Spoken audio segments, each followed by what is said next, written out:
Halo Sobat Cerdikia, gimana kabar kalian hari ini? Semoga kalian sehat selalu ya. Hari ini saya akan membahas buku paket matematika kelas 8 untuk bab relasi dan fungsi. Di soal uji kompetensi bab 4, ayo berpikir kritis nomor 9 sampai 10 halaman 205 sampai 206. Kita ke nomor 9. Mawardi dan Muhsin sedang mendiskusikan tentang fungsi linear pada gambar berikut ini. Ini ada koordinat kartesius, lalu ini ada garis Y sama dengan 2, ini dinamakan garis L, lalu yang warna hijau ini garis X sama dengan 5, ini dinamakan garis K. Mawardi berpendapat bahwa fungsi linear garis K dan L di samping merupakan grafik fungsi. Ya, bagi Mawardi, K sama L ini grafik fungsi. Pada sisi lain, Muhsin tidak setuju dengan anggapan Mawardi. Karena Muhsin punya pendapat lain, yaitu gambar tersebut menunjukkan bahwa fungsi linear dari garis K adalah fungsi. Jadi menurut Muhsin, K-nya ini fungsi, tapi L-nya bukan fungsi. Apakah kalian setuju dengan pendapat Muhsin? Nah, ini bagi Mawardi, K sama L ini merupakan fungsi, tapi bagi Muhsin yang fungsi cuma K, L-nya bukan. Nah, kalau saya lihat nih, suatu fungsi itu kan dia harus punya satu pasangan nilai Y aja. Jadi X-nya harus punya satu pasangan di Y. Saya berikan contoh. Misal di sini di grafik L, yaitu Y sama dengan 2. Ketika X-nya 1, ini kan Y-nya 2. Ya. Ketika X-nya 2, Y-nya 2 juga. Ketika X-nya 3, Y-nya 2. Ketika X-nya 4, Y-nya 2 juga. Nah, jadi di sini yang garis L ini satu nilai X itu punya satu nilai Y. Walaupun nilai Y-nya sama, itu nggak masalah ya. Yang penting masing-masing nilai X itu punya satu nilai Y. Maka yang L ini harusnya sebagai fungsi. L itu harusnya fungsi. Lalu untuk yang K-nya itu kan pada nilai X-nya 5, kalau X-nya 5, Y-nya 0. X-nya 5, Y-nya 1, X-nya 5, Y-nya 2. Nah, jadi banyak nilai X, satu nilai X yaitu 5 itu punya banyak nilai Y. Nah, itu yang nggak boleh. Jadi pada fungsi satu nilai X ya harus punya satu nilai Y. Walaupun Y-nya sama nggak masalah. Ya, nggak boleh kalau misal satu nilai X itu punya banyak pasangan nilai Y. Tuh. Maka yang L itu fungsi dan yang K itu bukan fungsi. Itu ya, jadi saya tidak setuju dengan Mawardi dan sekalian juga tidak setuju dengan Muhsin. Jadi saya tidak setuju dengan Muhsin.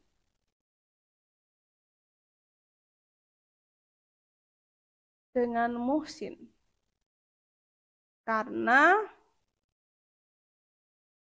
pada grafik K untuk satu nilai X memiliki banyak pasangan di Y. Memiliki banyak pasangan di Y. Itu kan nggak boleh.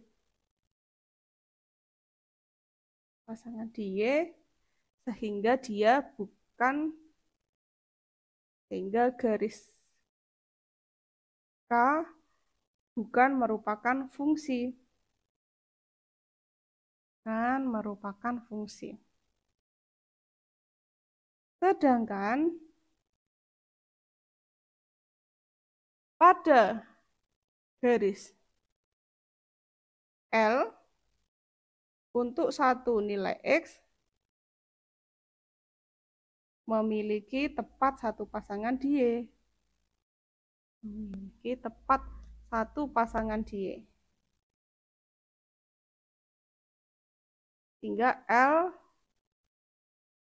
Sehingga garis L merupakan fungsi. Seperti itu ya. Nah, ini untuk nomor 9. Next, kita ke nomor 10. Ada seorang petani menanam pohon apel yang berbentuk persegi atau bujur sangkar. Petani menanam pohon pinus di sekeliling kebun untuk melindungi pohon apel dari angin. Diagram berikut menggambarkan tata letak pohon apel dan pohon pinus untuk sejumlah N kolom pohon apel. Jadi untuk yang warna ungu ini pohon apel, warna hijau X ini pohon pinus. Jadi ketika pohon apelnya 1, maka dia dikelilingi oleh 2, 3, 4, 5, 6, 7, 8. Dikelilingi oleh 8 pohon pinus, ya, dimana nanti dia digambarkan pada tabel ini nih. Jadi kalau jumlah pohon apelnya 1, jumlah pohon pinusnya ada tadi 8. Ya, ini saya warna hitam.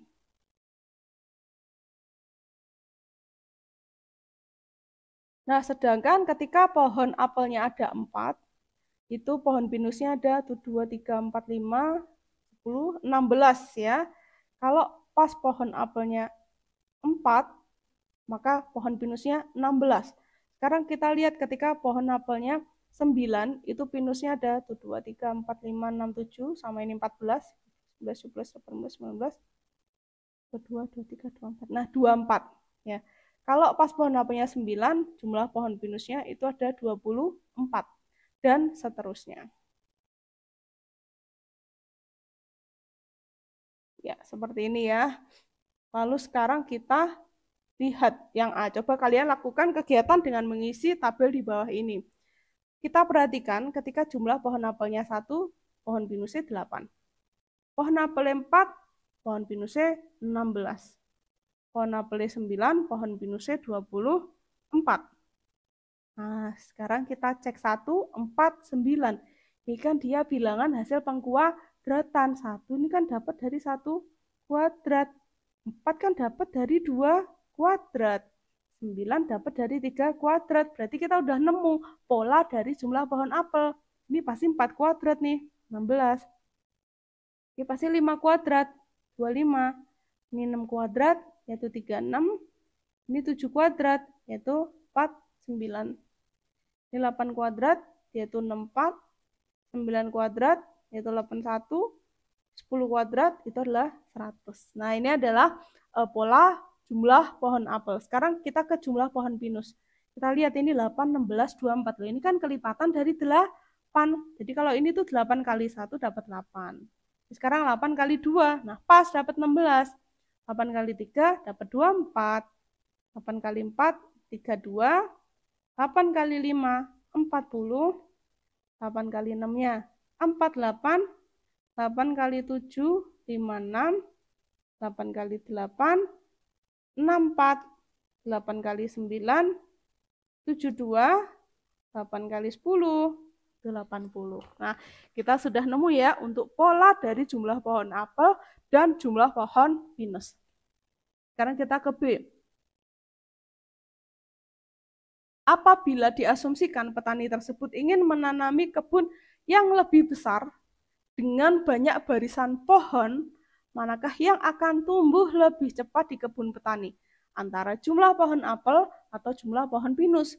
Jelaskan bagaimana kalian sampai pada kesimpulan tersebut. Jadi ini kalau kita perhatiin ya, kalau jumlah pohon apelnya sedikit, ini pohon pinusnya banyak jumlahnya. Tapi ketika pohon apelnya jumlahnya semakin banyak, justru pertambahan dari jumlah pohon pinus ini tidak terlalu besar, karena dia cuma kelipatan 8. Nah, ini nih contohnya. Mulai dari ketika pohon apelnya itu ada berapa nih? Mulai dari yang pohon apel 64 ya. Ketika pohon apel 64, itu pohon pinusnya 64. Tapi ketika pohon apelnya 9, ini pohon pinusnya 72 cuman. Ini 9 kuadrat, maksudnya 81, pohon pinusnya 72. Tapi pohon apelnya 100, ini pohon pinusnya 80. Kita coba cek nih, misal pohon apelnya 20, keurutan 20 ya. Maka kan 20 kuadrat, ini nilainya 400, ini 8 kali 20, ini 160. Nah, berarti kan banyakan pohon apelnya daripada pohon pinus. Ya. Sehingga kita bisa katakan bahwa kalau misal petani tersebut ingin menanam jauh lebih banyak barisan pohon, maka yang tumbuh lebih cepat adalah pohon apel.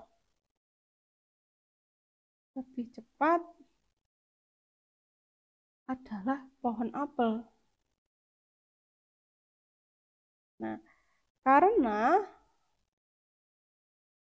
jumlah pohon apel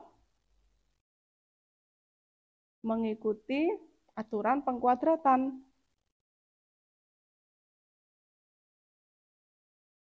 Aturan pengkuadratan.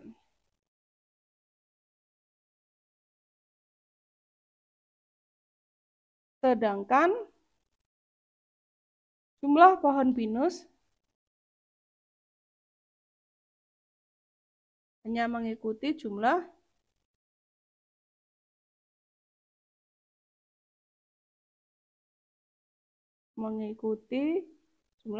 kelipatan 8. Itu jadi kan bilangan pengkuadratan nanti semakin besar itu nilainya tuh semakin besar juga. Tapi kalau cuma kelipatan 8 dia pertambahannya tuh cuma sedikit-sedikit. Gitu ya. Oke, sampai sini. Apabila kalian ada yang kurang jelas, silahkan kalian tanyakan di kolom komentar ya. Saya akhiri dulu pembahasan hari ini. Sampai jumpa ke pembahasan berikutnya. Bye-bye.